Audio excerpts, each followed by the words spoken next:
It's so easy to say it. Don't be shy. Just get in front of the camera and talk.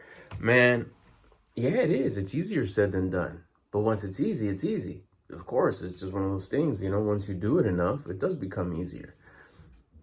But how to not be shy in front of the camera? Man, I could do real good, but once I get in front of the camera, I don't like the way I look. I don't like the way I sound.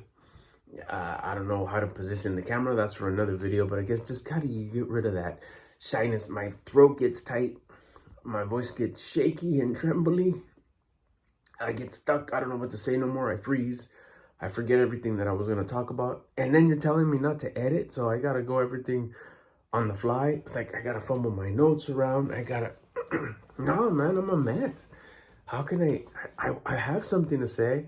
I want to make videos. I want to upload them onto YouTube. I want to start creating like an archive of all the things that I've solved, all the things that I've done as I'm working on becoming better and just living life and doing my best to improve. I want to kind of document it and leave it all there. I got a lot to share.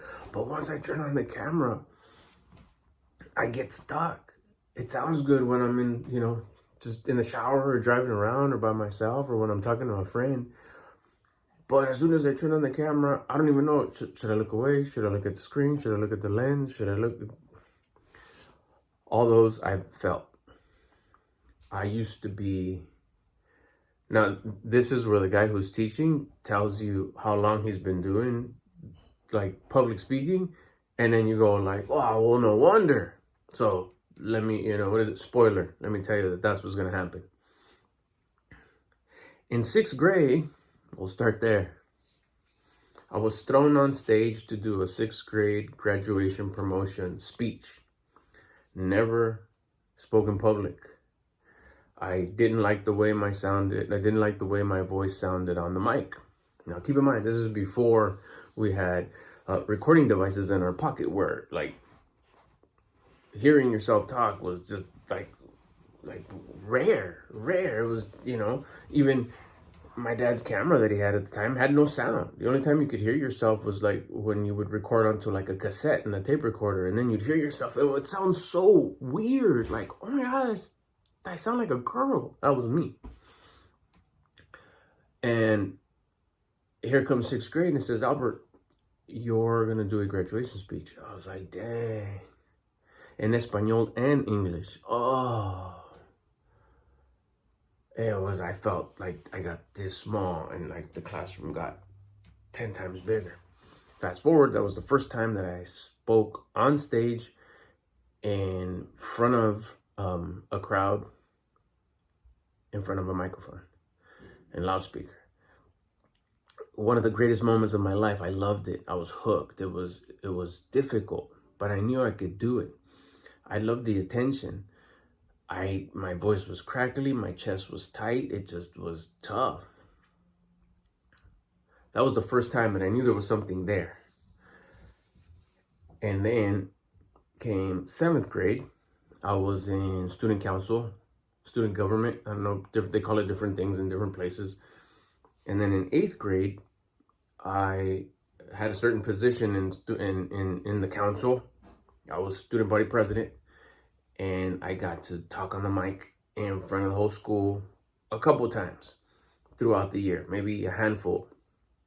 The start of the year, a big rally, and then graduation when we graduated from there. And again, I was hooked.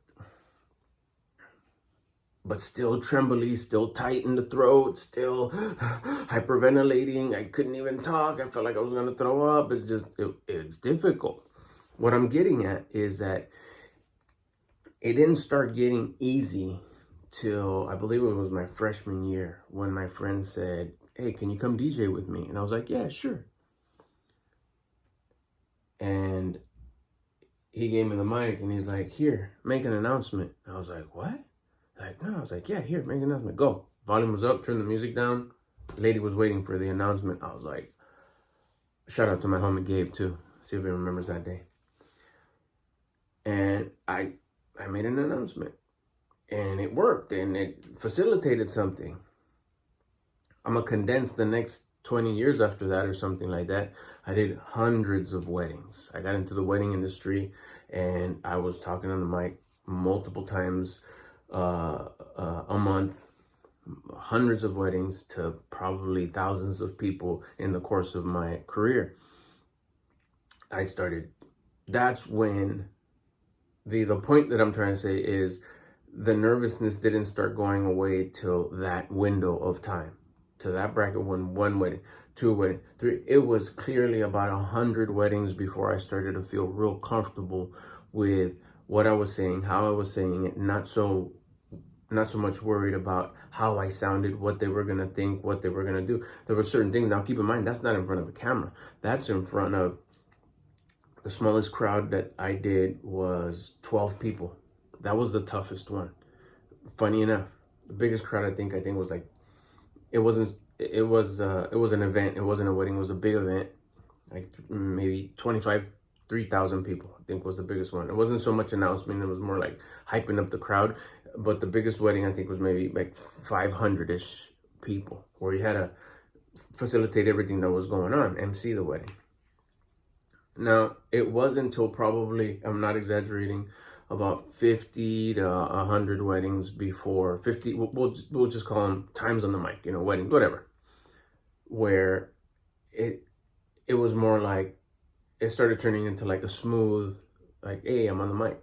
Hey, I'm on the mic. I started working on tone, pauses, enunciation, because I would hide under my words. I would slur on purpose because I was nervous. I didn't know if I was saying I was saying it right. They were understanding. They were gonna listen to what I was asking them to do, and all those things. The point I'm trying to make is that it takes practice. Now, yeah, it's easy to say, what do you mean practice? Okay, well, I'm gonna give you a few tips on how you could desensitize the camera. I desensitized the crowd, a new crowd every single weekend. It wasn't the same people. It was the same similar announcements, but it was a whole new set of people and different attitudes, different cultures, different energies, there's a lot of variables. So it was a lot more tough than just speaking into a camera. So I think by following these just basic steps, you'll desensitize the camera. You turn it on, you get nervous. Like, okay, we'll turn it off. We'll start there. Set up your phone, your camera, however you're rolling. You set it up, lean it up against a fancy tripod mechanism or a coffee cup, and turn on the camera and do not record. Do not press record. And then just say your deal. Talk about an issue that you solved. Talk about your day. Talk about one issue that you solved that day or in your life that you think is cool. Whatever your topic is, whatever you're going to be talking about. We're talking about gardening, or we're talking about your journey in self-development and becoming better, what you learned about waking up early, what you learned about your diet and how it worked, how it changed your life. Give yourself, I don't know, like a minute, 30 seconds, whatever you think is like way doable. Can you record not record. Remember, we're not recording. Sorry about that. Can you look into the camera without pressing record? No record, zero record, and say one sentence? Do that. And you could try a little bit more. You could try maybe 2 sentences, 3 sentences, 4 sentences, 1 minute, 2 minutes, 5 minutes, whatever it is that you feel comfortable with. Do that. But the trick is to not turn on the camera. You do that 1, 2, 3 times a day. But you have to do it consistently. That's where we're going to start desensitizing it. It's a great baby step. I'm talking about the person that just has so much fear in recording. Don't record. You're minusing the fear. You're taking away the fear. But I'm setting up the camera. Exactly. It's the same thing, that just you're going to eventually press the record button. The other ones you're not. And you're going to keep on going. You're going to do it 7 to 14 days, 1 to 2 weeks. Probably going to take like 10 days before you're like, this is silly. I should just press record. But baby step number 2, do the same thing. Talk about something that you solved. Talk about something cool that happened to you. Talk about whatever subject it is that you're going to take your YouTube journey in. But this time, boop, press record and talk about it. You're going to get nervous. You're going to get sweaty. You're going to feel that your throat tightens. You're going to be the words are not going to come out because you feel like I'm running out of breath. It's going to feel tight in the chest. You're going to be able to then go back and stop recording and continue what you were saying.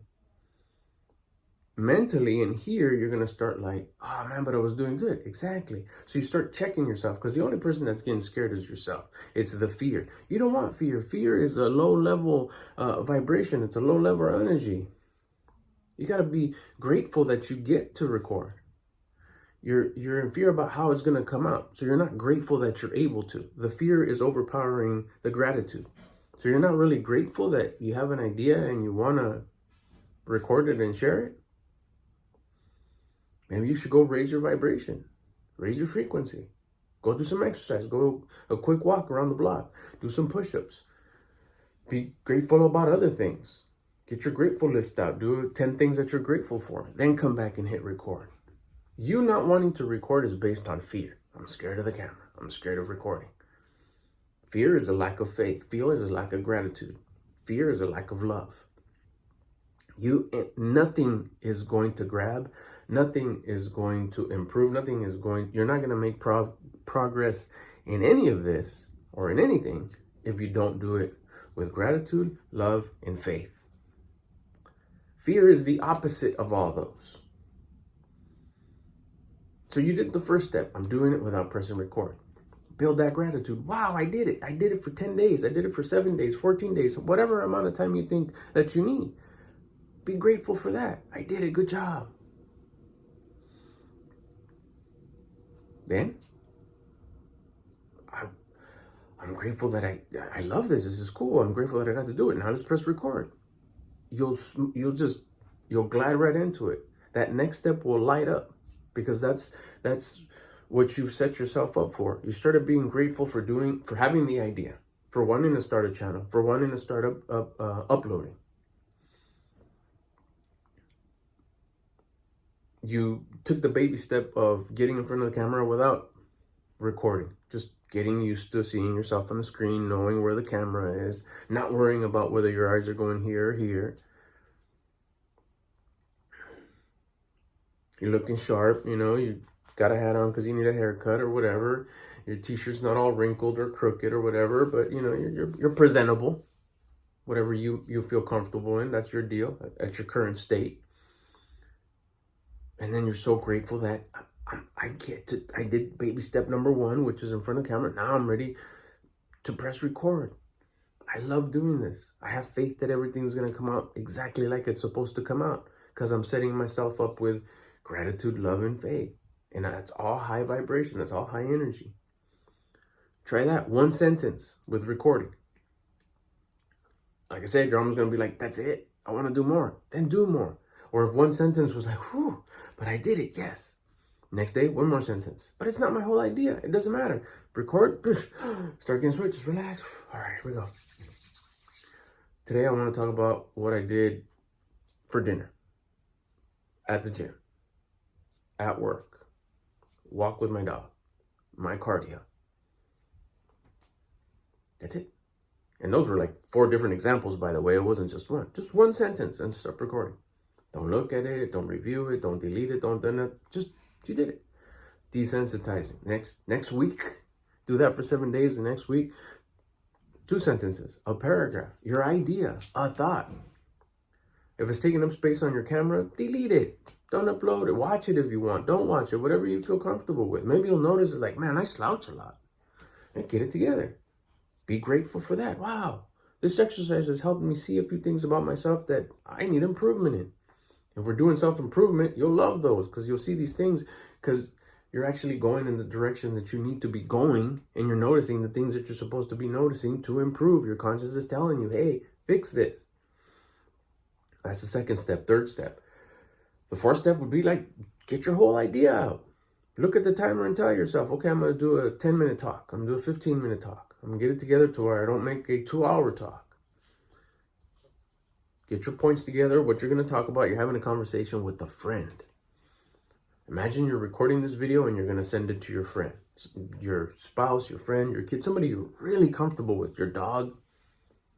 This is just to get the brain not to trip.